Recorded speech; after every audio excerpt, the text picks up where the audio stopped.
श्री कृष्ण गोविंद हरे मुरारी, हे नाथ नारायण वासुदेवा।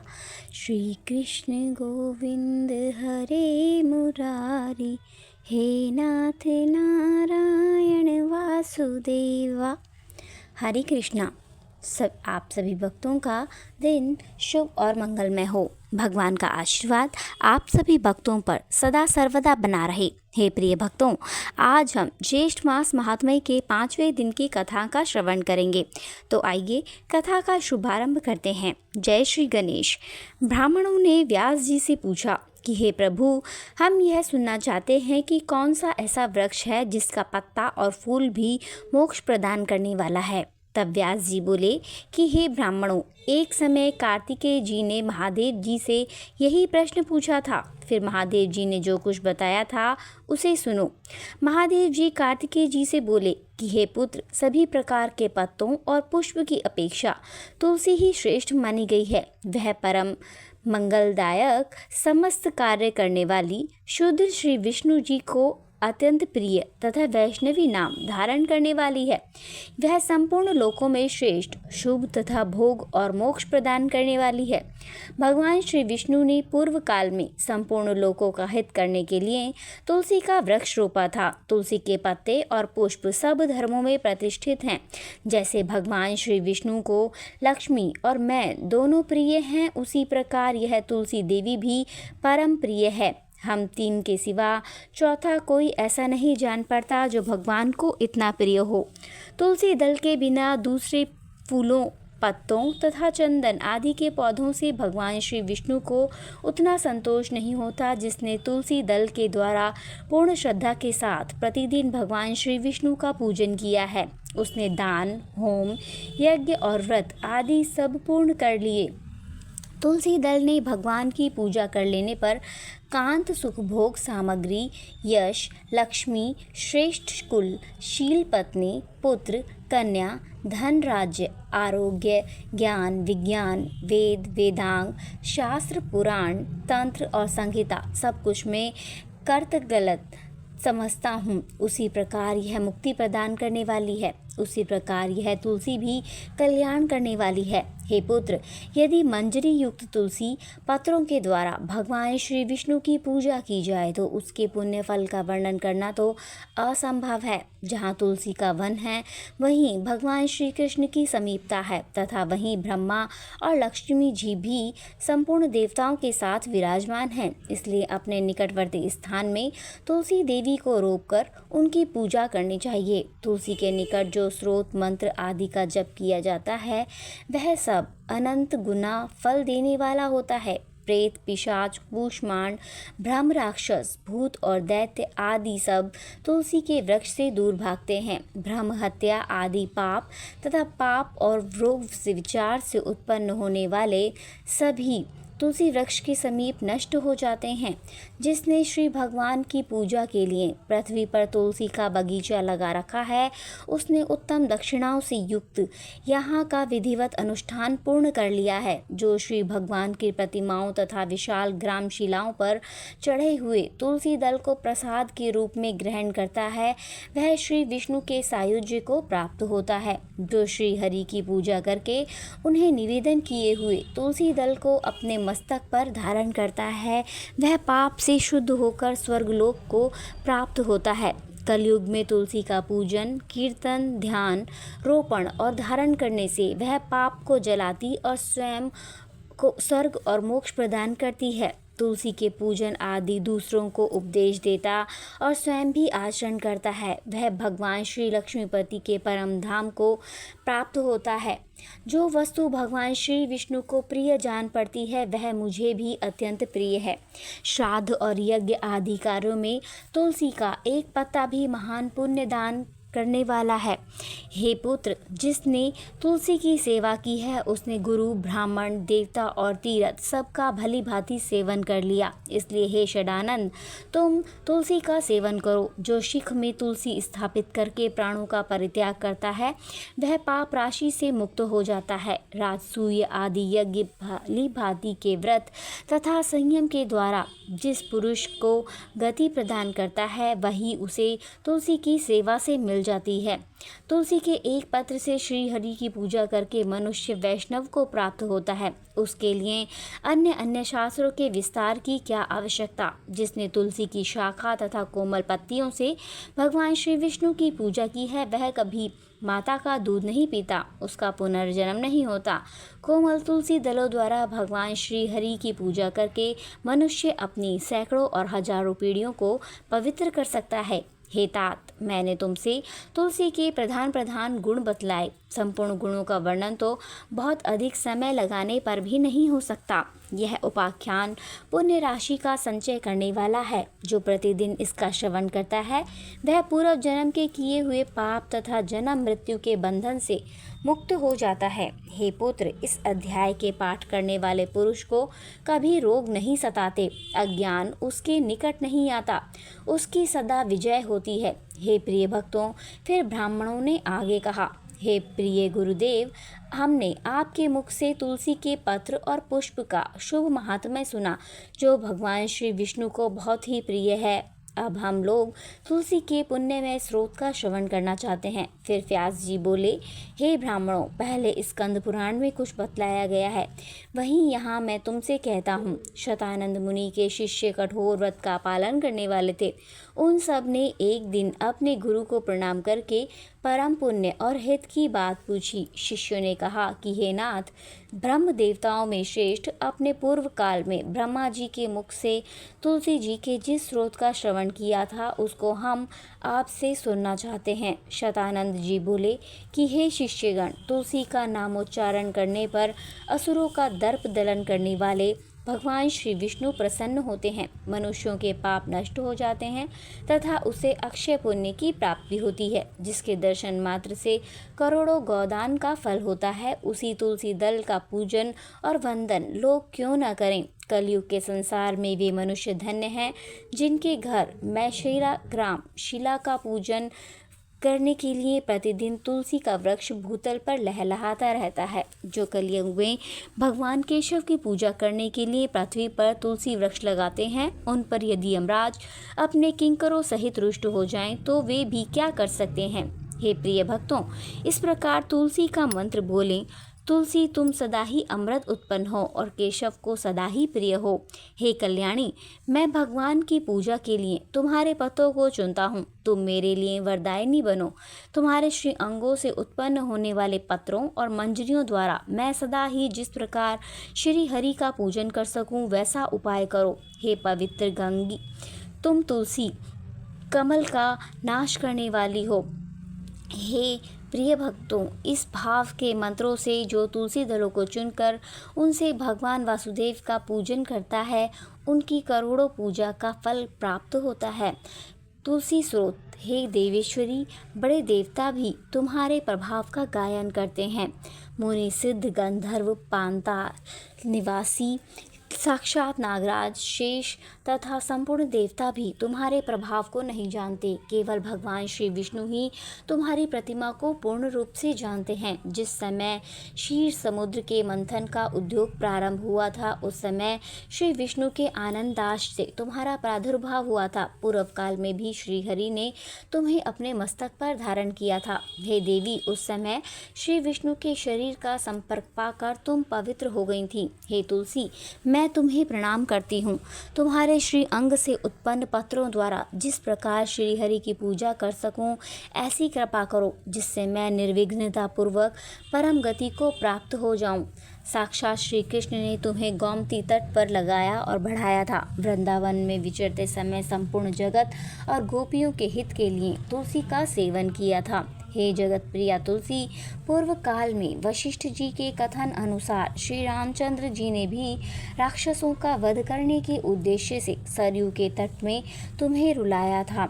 हे तुलसी देवी, मैं तुम्हें प्रणाम करती हूँ। श्री रामचंद्र जी के वियोग से हो जाने पर अशोक वाटिका में रहते हुए जनक किशोरी सीता ने तुम्हारा ही ध्यान किया था, जिससे उन्हें फिर से अपने प्रियतम का समागम प्राप्त हुआ।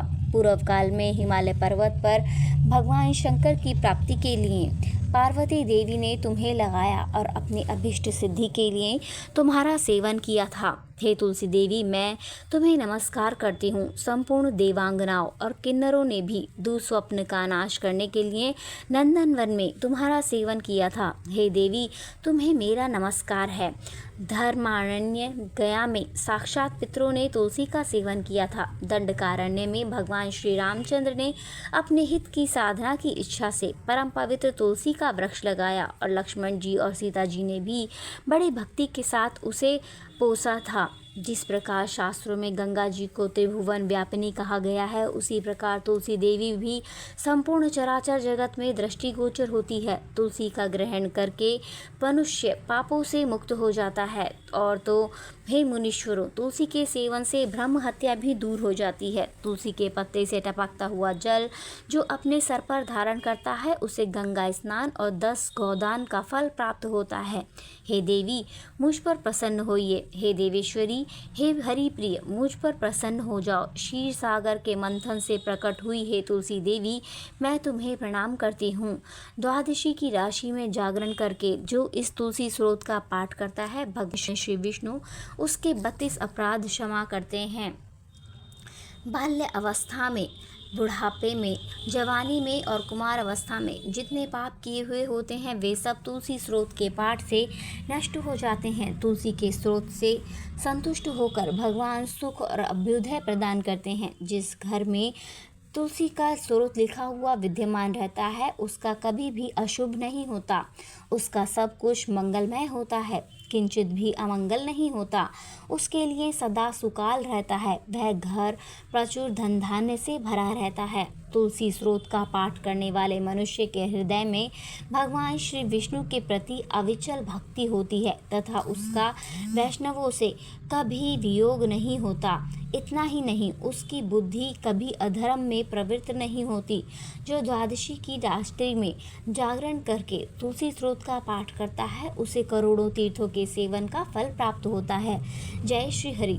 तुलसी महारानी नमो नमो, हरि की पटरानी नमो नमो, जय माँ तुलसी। हे प्रिय भक्तों, आइए अब ज्येष्ठ मास के महात्म्य का रसपान करते हैं। जय श्री हरि विष्णु।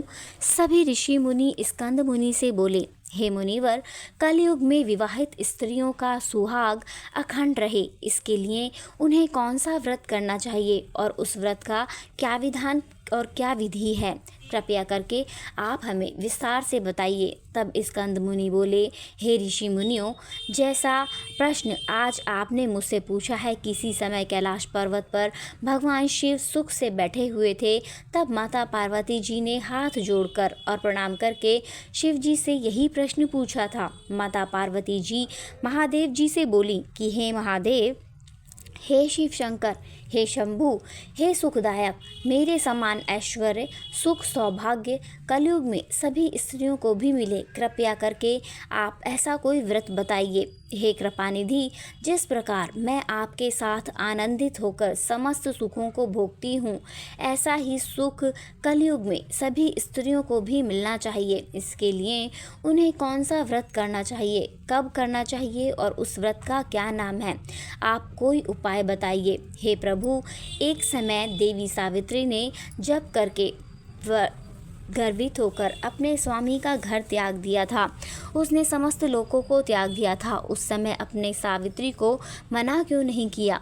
तब सावित्री ने ब्रह्मा जी को निरर्थक शब्द कहे थे। हे ब्रह्मा, बकरी के गले में बिना दूध के निरर्थक स्तनों के समान तो प्राणों का त्याग कर। सावित्री के ऐसे वचन को जब ब्रह्मा जी ने सुना तो उन्हें भी क्रोध आ गया और वे क्रोध से तिलमिला उठे और उन्होंने सावित्री को वृक्ष योनि में पृथ्वी पर पैदा होने का श्राप दे दिया था। हे देव, उसके बाद क्या हुआ था? तब महादेव जी बोले कि हे पार्वती, तब सभी देवताओं के आग्रह से ब्रह्मा जी ने सावित्री का श्राप से उद्धार कर दिया था और उन्हें अनेक वरदान दिए थे। तब देवी पार्वती जी बोली कि हे देव, आप कलयुग के सभी महिलाओं के उद्धार के लिए भी कोई व्रत बतलाइए। कोई ऐसा व्रत बताएं जो बिना धन खर्च किए उन महिलाओं का सुहाग अक्षय और अमर और अखंड रहे।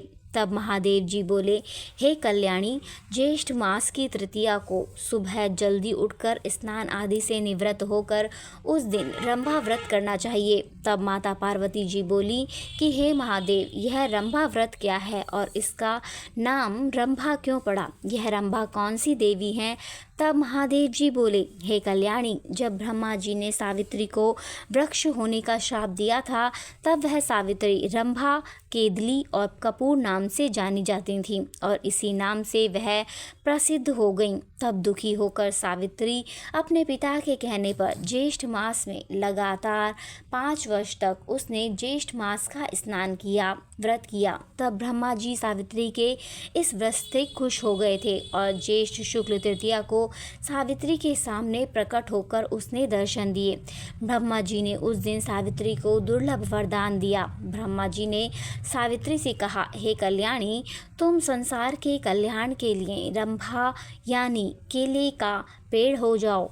जो भी महिला ज्येष्ठ मास में तुम्हारी पूजा करेगी, तुम उन्हें धन दौलत, सुख, सौभाग्य, पुत्र पौत्र का वरदान देना। ऐसा कहकर ब्रह्मा जी सावित्री के साथ सत्यलोक में चले गए। हे प्रिय भक्तों, महादेव जी माता पार्वती जी को सावित्री के श्राप की घटना सुना रहे थे। फिर स्कंद मुनि आगे बोले कि हे ऋषि मुनियों, फिर महादेव जी ने माता पार्वती जी को रंभा व्रत की पूरी विधि बताई कि ज्येष्ठ मास के शुक्ल पक्ष की तृतीया के दिन किसी उपवन में या फिर घर पर ही केले के स्तंभ को पंचामृत, पुष्प, गंध, शीतल जल, कपूर, रोली, मोली, चावल, घी का दीपक जला के पूजा करें। पेड़ के पास कलश की स्थापना करके षोडशोपचार विधि से पूजन करें। फिर नैवेद्य अर्पित करके पूजा करें। उसके बाद एक जोड़ा जोड़ी ब्राह्मण को भोजन खिलाकर उन्हें अपने सामर्थ्य के अनुसार दान दक्षिणा दें। उस दिन ब्रह्मचर्य का पालन करें। झूठ, चोरी, पर निंदा से बचें। रात्रि जागरण करके भजन कीर्तन में समय बिताएं। पूरे ज्येष्ठ मास में केले के पेड़ की पूजा करें। समस्त कामनाओं को पूरा करने वाला यह व्रत है। पूरे ज्येष्ठ मास में केले के पेड़ की पूजा करने से मनुष्य को इच्छित फल की प्राप्ति होती है। पूरे महीने केले के पेड़ को इसी तरह सींचें। महीना पूरा हो जाने के बाद सामर्थ्य अनुसार व्रत का उद्यापन करें। उद्यापन में एक जोड़ी ब्राह्मण को भोजन खिलाकर अपनी सामर्थ्य अनुसार दान दक्षिणा दें। अगर सामर्थ्य है तो ब्राह्मण को दूध देने वाली गाय बछड़ा सहित दान में दें। ब्राह्मण को स्वादिष्ट भोजन कराएं, जिसमें खीर, पूरी, कचौड़ी, केरी की सब्जी, आम का आमरस, मिठाई खिलाएं। उसके बाद बंधु बांधवों सहित स्वयं भोजन करें। गरीबों ने सहाय को अन्न, वस्त्र, रुपए दान करें। हे प्रिय भक्तों, महादेव माता पार्वती जी से आगे बोले, हे कल्याणी, यह मैंने तुम्हें ज्येष्ठ मास के रंभा व्रत का पूरा विधान बताया। अगर कलयुग में सुहागन महिलाएं इस व्रत को पूरे विधि विधान से करेंगी तो उन्हें तुम्हारे जैसा ही सौभाग्य प्राप्त होगा। पहले सूर्य पुत्र के विग्रह से इस व्रत को जगदीश्वर ने गुप्त रखा था, लेकिन अब मैंने तुम्हें इस व्रत का पूरा विधान बताया है। जय श्री हरि विष्णु। हे प्रिय भक्तों, तो आइए अब गजेंद्र मोक्ष स्रोत का पाठ करते हैं। इस माह में गजेंद्र मोक्ष स्रोत पढ़ने से जहाँ हर तरह के ऋण कर्ज से मुक्ति मिलती है, वहीं 10 दिशाओं से शुभ फल दिलाने में भी यह अत्यंत सक्षम है। इस स्रोत का जाप करने से जीवन में किसी भी प्रकार की परेशानियों से मुक्ति मिलती है। श्रीमद् भागवत गीता के 3 अध्याय में गजेंद्र स्रोत पढ़ने को मिलता है और इस स्रोत में हाथी और मगरमच्छ के साथ हुए युद्ध का वर्णन किया गया है। और गजेंद्र जब युद्ध से हार जाता है तो भगवान श्री हरि विष्णु का ध्यान करके उनकी स्तुति से प्रसन्न होकर भगवान श्री हरि विष्णु आते हैं और उसे मोक्ष प्रदान करते हैं। हे प्रिय भक्तों, इस पाठ को करते समय अगर हम अपने मन में यह भावना रखें कि हे श्री हरि विष्णु, मेरे प्रभु, जिस प्रकार आपने गजेंद्र को परेशानी से बाहर निकाला, उसी प्रकार से हमें भी हमारी परेशानियों से बाहर निकालिए, तो यकीन मानिए निश्चित ही भगवान श्री हरि विष्णु हमारी मदद स्वयं करते हैं। तो आइए अब सच्चे मन से भगवान श्री हरि विष्णु का ध्यान करके इस परम कल्याणकारी स्रोत का पाठ करते हैं। जय श्री हरि विष्णु। शुक जी ने कहा कि बुद्धि के अनुसार पिछले अध्याय में वर्णन किए गए रीति से अपने मन को नियंत्रित करके और हृदय को स्थिर करके गजेंद्र अपने पिछले जन्म में याद किए गए सर्वोच्च कार्य और बार बार जप किए जाने वाले स्रोत का जाप करने लगा। गजेंद्र ने मन ही मन श्री हरि को ध्यान करते हुए कहा, जिनके प्रवेश करने से शरीर और मन चेतन की तरह व्यवहार करने लगते हैं, ओम द्वारा लक्षित और पूरे शरीर में प्रकृति और पुरुष के रूप में प्रवेश करने वाले उस सर्वशक्तिमान देवता का मन ही मन स्मरण करता हूँ, जिनके सहारे यह पूरा संसार टिका हुआ है, जिनसे यह संसार अवतरित हुआ है और जिन्होंने प्रकृति की रचना की है और जो खुद उसके रूप में प्रकट होते हैं, लेकिन दुनिया से सर्वोपरि और श्रेष्ठ हैं। ऐसे अपने और बिना किसी कारण के भगवान की शरण में मैं जाता हूँ और अपने संकल्प शक्ति के बल पर अपने ही स्वरूप में रचित और सृष्टि काल में प्रकट एवं प्रलय में अप्रकट रहने वाली इस शास्त्र प्रसिद्धि प्राप्त कार्य कारण रूपी संसार को, जो बिना कुंठित दृष्टि के साक्ष्य रूप में देखते रहने पर भी लिप्त नहीं होते, चक्षु आदि प्रकाशकों के परम प्रकाशक प्रभु, आप मेरी रक्षा करें। बीतते गए समय के साथ तीनों लोकों और ब्रह्म आदि लोकपालों के पंचभूत में प्रवेश कर जाने पर और पंचभूतों से लेकर महत्वपूर्ण सभी कारणों के उनकी परम करुणा स्वरूप प्रकृति में मगन हो जाने पर उस समय दुर्गेय और घोर अंधकार रूपेण प्रकृति ही बच रही थी। उस अंधकार से परे अपने परम धाम में जो सर्वव्यापी भगवान सभी दिशाओं में प्रकाशित होते रहते हैं, वो भगवान मेरी रक्षा करें। विभिन्न नाट्य रूपों में अभिनय करने वाले और उस अभिनेता के वास्तविक स्वरूप को जिस प्रकार से साधारण लोग भी नहीं जान पाते, उसी तरह से सत प्रधान देवता और महर्षि भी जिनके स्वरूप को नहीं जान पाते, ऐसे में कोई साधारण प्राणी उनका वर्णन कैसे कर सकता है। ऐसे दुर्गम चरित्र वाले भगवान मेरी रक्षा करें। अनेकों शक्ति से मुक्त सभी प्राणियों को आत्मबुद्धि प्रदान करने वाले, सबके बिना कारण और हित अतिशय साधु स्वभाव वाले ऋषि मुनि जन, जिनके परम स्वरूप को देखने की इच्छा के साथ वन में रहकर अखंड ब्रह्मचर्य तमाम अलौकिक व्रतों को नियमों के अनुसार पालन करते हैं, ऐसे प्रभु ही मेरी गति हैं। वह जिनका हमारी तरह ना तो जन्म होता है और ना ही जिनके द्वारा अहंकार प्रेरित कर्म होते हैं, जिनके निर्गुण स्वरूप का ना कोई नाम है और ना ही कोई रूप है, इसके बावजूद भी समय के साथ इस संसार की सृष्टि और प्रलय के लिए अपनी इच्छा से अपने जन्म को स्वीकार करते हैं, उन अनंत शक्ति संपन्न परम ब्रह्म परमेश्वर को मेरा नमस्कार है। उन प्राकृत आकार रहित और अनेक रूप वाले अद्भुत भगवान को मेरा बारंबार नमस्कार है। आप स्वयं प्रकाशित सभी साक्ष्य परमेश्वर को मेरा स्वयं शत शत नमन है। वैसे देव जो मन, वाणी और चित्त वृत्तियों से परे है, उन्हें मेरा बारंबार नमस्कार है। विवेक से परिपूर्ण पुरुष के द्वारा सभी सत्व गुणों से परिपूर्ण निवृत्ति, धर्म के आचरण से मिलने योग्य और मोक्ष सुख की अनुभूति रूपी भगवान को मेरा नमस्कार है। सत्व गुणों को स्वीकार करके, शांत रजोगुण को स्वीकार करके, घोर और तमोगुण को अपनाकर मूढ़ से प्रतीत होने वाले भेद रहित अतएव सदा संभव से स्थित ज्ञान धन प्रभु को मेरा नमस्कार है। शरीर इंद्रिय आदि के समुदाय, रोग, सभी पिंडों के ज्ञाता, सबके स्वामी और साक्षी स्वरूप प्रभु को मेरा बारंबार नमस्कार है। सबके अंतर्यामी, प्रकृति के भी परम कारण लेकिन स्वयं कारण रहित भगवान को मेरा शत शत नमस्कार है। सभी इंद्रियों और सभी विषयों के जानकारी प्रतीतियों के कारण रूप संपूर्ण जड़ प्रपंच और सबकी मूलभूता अविद्या के द्वारा सूचित होने वाले और सभी विश्व में अविद्या रूपा से भासने वाले भगवान को मेरा नमस्कार है। सबके कारण लेकिन स्वयं कारण रहे तथा कारण होने पर भी परिणाम रहित होने की वजह से अन्य कारणों से भी विलक्षण कारण आपको मेरा बारंबार नमस्कार है।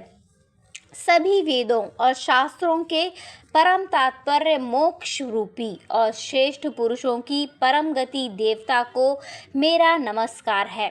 वह जो त्रिगुण रूपों में छिपी हुई ज्ञान रूपी अग्नि है, वैसे गुणों में हलचल होने पर जिनके मन में संसार को रचने की वृद्धि उत्पन्न हो उठती है और जो आत्मा तत्व की भावना के द्वारा विधि निषेध रूप में शास्त्र से भी ऊपर उठे हों, जो महाज्ञानी महात्माओं में स्वयं प्रकाशित हो रहे हैं, ऐसे भगवान को मेरा नमस्कार है।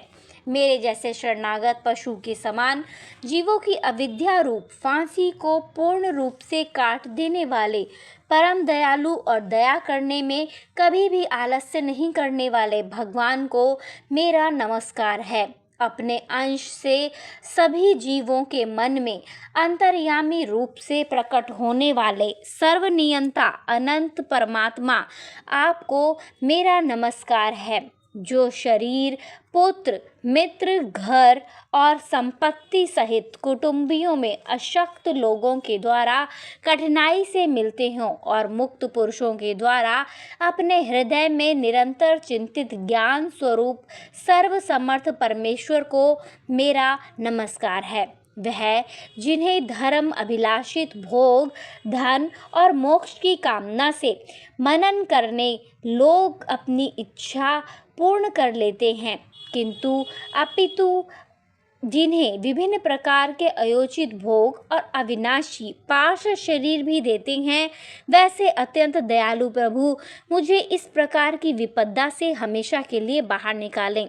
वह जिनके एक से अधिक भक्त हैं, जो मुख्य रूप से एकमात्र उसी भगवान की शरण में हैं, जो धर्म अर्थ आदि किसी भी पदार्थ को नहीं चाहते, अपितु जो केवल उन्हीं के परम मंगलमय एवं अत्यंत विलक्षण चरित्र का गुणगान करते हैं, उनके आनंदमय समुद्र में गोते लगाते रहते हैं। उन अविनाशी, सर्वव्यापी, सर्वमान्य ब्रह्म आदि के भी नियामक अभक्तों के लिए भी हमेशा प्रकट होने वाले भक्ति योग द्वारा प्राप्त अत्यंत निकट होने पर भी माया के कारण अत्यंत दूर महसूस होने वाले इंद्रियों के द्वारा अगम्य और अत्यंत दुर्ग अंत रहित लेकिन सभी के आदि कारक और सभी तरफ से परिपूर्ण उन प्रभु की मैं स्तुति करता हूँ। वो जो ब्रह्मा सहित सभी देवता, चारों वेद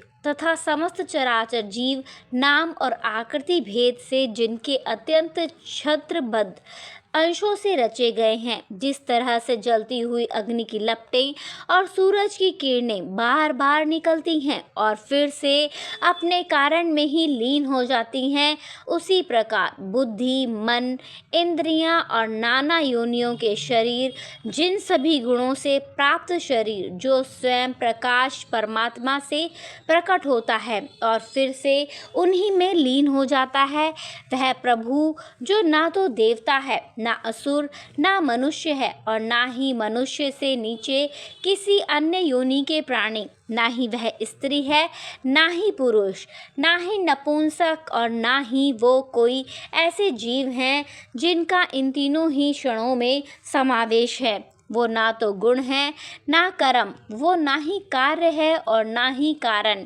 इन सभी योनियों का निषेध होने पर जो बचता है वही उनका असली रूप है और वे ही सब कुछ हैं। ऐसे प्रभु मेरे उत्थान करने के लिए प्रकट हों। इस मगरमच्छ के चंगुल से आज़ाद होने के बाद अब जीवित नहीं रहना चाहता। इसकी वजह यह है कि मैं सभी तरफ से अज्ञानता से ढके इस हाथी के शरीर का क्या करूं?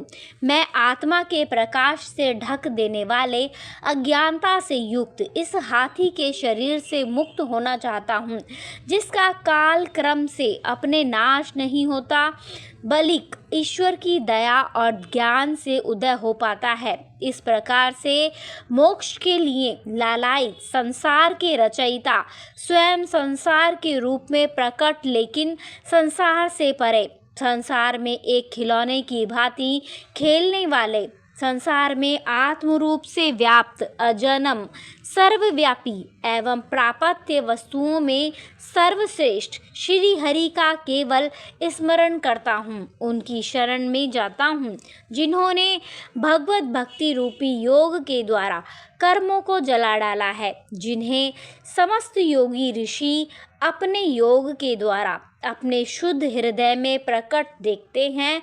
उन योगेश्वर भगवान को मेरा नमस्कार है। वह जिनके त्रिगुण शक्तियों का राग, रूप, वेग और असहाय है, जो सभी इंद्रियों के विषय में मौजूद है, वह जिनकी इंद्रियां समस्त विश्व में ही बसी रहती हैं, ऐसे लोगों को जिनको मार्ग मिलना भी संभव नहीं है, वैसे शरणागत एवं अपार शक्तिशाली वाले भगवान आपको मेरा बारंबार नमस्कार है।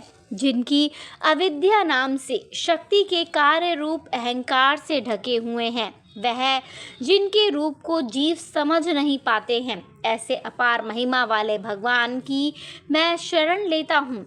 हे प्रिय भक्तों, श्री सुखदेव जी कहते हैं कि वह जिसने पूर्व प्रकार से भगवान के भेद रहित सभी निराकार रूप का वर्णन किया था, उस गजराज के करीब जब ब्रह्म आदि अन्य कोई भी देवता नहीं आए, जो अपने विभिन्न प्रकार के विशेष विग्रहों को ही अपना रूप मानते हैं, ऐसे में साक्षात विष्णु जी, जो सभी के आत्मा होने के कारण सभी देवताओं के रूप हैं, तब वह वहाँ पर प्रकट हुए। गजराज को इस प्रकार से दुखी देखकर, उसके पढ़े गए स्तुति को सुनकर चक्रधारी प्रभु इच्छा अनुसार वेग वाले गरुड़ की पीठ पर सवार होकर सभी देवों के साथ उस स्थान पर पहुँचे जहाँ वह गज था। गज अर्थात हाथी। सरोवर के अंदर महाबलशाली मगरमच्छ द्वारा जकड़े और दुखी उस हाथी ने आसमान में गरुड़ की पीठ पर बैठे और हाथों में चक्र लिए भगवान श्री हरि विष्णु को आते हुए जब देखा, तो वह अपनी सूंड में पहले से ही उनकी पूजा के लिए रखे कमल के फूल को श्री हरि पर बरसाते हुए कहने लगा, सर्व पूज्य भगवान श्री हरि नारायण, आपको मेरा प्रणाम है।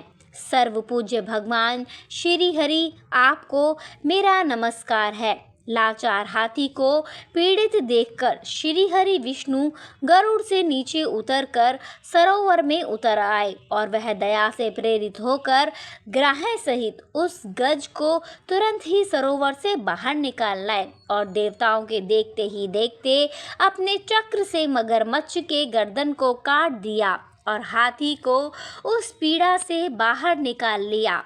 तो इसी के साथ गजेंद्र मोक्ष स्तोत्र संपूर्ण हुआ। तो सभी एक बार प्रेम से बोलिए भगवान श्री हरि विष्णु की जय। बंसी बजाने वाले भगवान श्री कृष्ण की जय। राधे राधे। हरे